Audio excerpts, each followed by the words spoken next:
ஐந்தாம் இடம் சொல்லக்கூடிய புத்திரஸ்தானத்தில் 7ஆம் அதிபதி செவ்வாய் அமர்கிறது.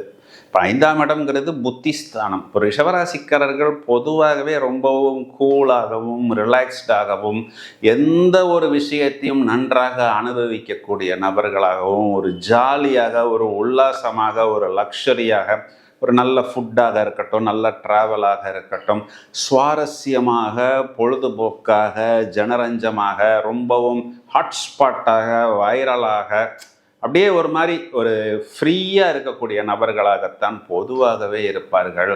ஆனால் இந்த ஐந்தாம் இடம் சொல்லக்கூடிய புத்திஸ்தானத்தில் செவ்வாய் அமரும் பொழுது எதுக்கு கோபப்படுறோம், ஏன் கோபப்படுறோம், எங்கே கோபப்படுறோம், இவ்வளோ நேரம் நல்லா தானே ஜாலியாக காமெடி அடித்து பேசிக்கிட்டு இருந்தோம், ஏன் நம்ம டக்குன்னு பர்ஸ்ட் ஆனோம், ஏன் கோபப்பட்டோம், அதுவும் குறிப்பாக நம்மக்கிட்ட வேலை செய்யக்கூடிய நபர்கள் மேல் நாம் ஏன் கோபப்பட்டோம் அப்படின்னு தெரியாமலேயே கோபப்படக்கூடிய அமைப்பு என்பது ஏற்படும். இதனால் வார்த்தைகள் சில நேரத்தில் உக்கிரமாக வரும். தவளை தன்வாயால் கெடும் அப்படிங்கிற மாதிரி